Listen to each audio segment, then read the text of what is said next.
एक बार की बात है, एक ज्ञानी पंडित गौतम बुद्ध का प्रवचन सुनने आया करता था और वह पंडित उनकी बातों से सहमत भी था। वह मानता था कि गौतम बुद्ध एक ज्ञानी पुरुष हैं। एक बार बुद्ध ध्यान की मुद्रा में बैठे हुए थे और वह व्यक्ति उनके पास गया और उनसे पूछा कि बुद्ध, कृपया आप मुझे बताएं कि ईश्वर है या नहीं। मेरी आपसे प्रार्थना है कि आप मेरे सवाल का मुझे सही जवाब दें। बुद्ध के बारे में यह कहा जाता है कि वह कभी भी किसी भी प्रश्न का सीधा जवाब नहीं देते थे। उनके हर जवाब में रहस्य भरा होता था। ज्ञानी पंडित ने कहा कि मुझे ईश्वर के बारे में आपसे जानना है। ईश्वर है या नहीं? बुद्ध उसकी बात सुनकर मुस्कुराए और फिर पंडित से बोले, ठीक है। गौतम बुद्ध ने कहा कि मैं तुम्हारे सवाल का जवाब जरूर दूंगा, लेकिन उससे पहले मेरे कुछ प्रश्नों का जवाब आप मुझे दे दो। पंडित ने कहा, मैं बिल्कुल आपके प्रश्नों का जवाब दूंगा। आप कृपया प्रश्न पूछे। बुद्ध ने कहा कि क्या तुम सूर्य को डॉट मानते हो? पंडित ने बुद्ध की तरफ देखा और कहा कि यह किस प्रकार का प्रश्न है?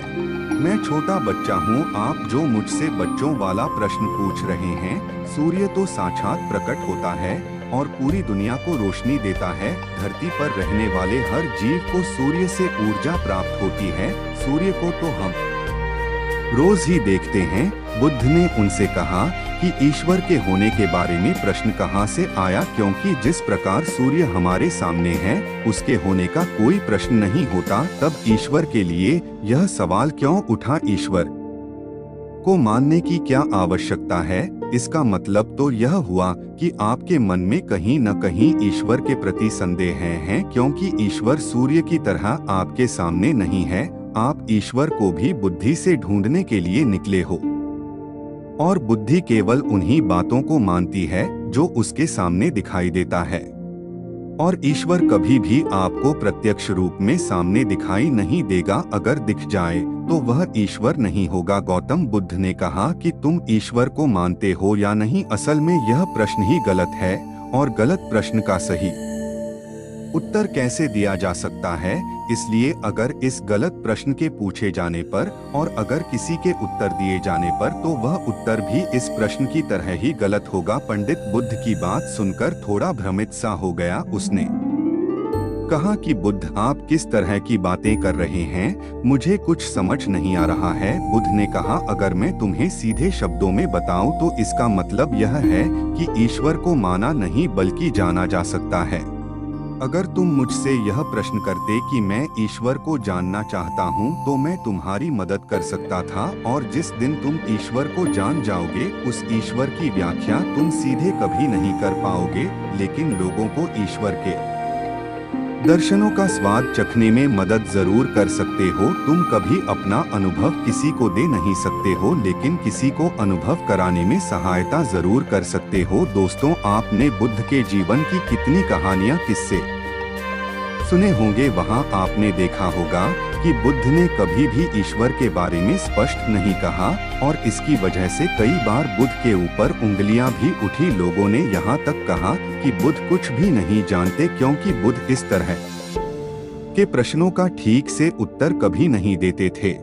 गौतम बुद्ध इस तरह के प्रश्नों से हमेशा बचा करते थे, क्योंकि ईश्वर और आत्मा के संबंध में कोई उत्तर दिया ही नहीं जा सकता है, और अगर कभी देना भी पड़े तो वह उदाहरण के माध्यम से उसे समझाने का प्रयास करते थे, क्योंकि ईश्वर और आत्मा के संबंध में कोई उत्तर दिया ही नहीं जा सकता है। यह संभव ही नहीं है। और मेरा यह मानना है कि बुद्ध को सचमुच ज्ञान प्राप्त हुआ था। वह उस ईश्वर का अनुभव कर चुके थे, और कोई भी व्यक्ति जो इस अनुभव को प्राप्त कर चुका हो वह कभी भी ईश्वर के बारे में या ज्ञान के बारे में सीधा सीधा कभी नहीं बताता। वह आपके प्रश्न को बीच में ही लटका देता है, क्योंकि वह चाहता है कि आप उसका स्वाद खुद चखे। गौतम बुद्ध ने कभी वह गलती नहीं की जो आज के कुछ धर्मगुरु कर रहे हैं। कहने का मतलब है कि जितने भी ज्ञानी पुरुषों ने ईश्वर के बारे में स्पष्टीकरण किया, उनके अनुयायियों ने उनके धर्मगुरुओं द्वारा ईश्वर के बारे में कही हुई बातों को मान लिया और अपने अलग अलग समुदाय बना लिए। फिर क्या हुआ, आप यह देख ही रहे हैं। उन गुरुओं द्वारा दी गई प्रामाणिकता के आधार पर आज वह सभी समुदाय एक दूसरे के दुश्मन बने हुए घूम रहे हैं और हथियारों के दम पर यह प्रमाणित करना चाहते हैं कि मेरा गुरु सही है, मेरा ईश्वर सही है।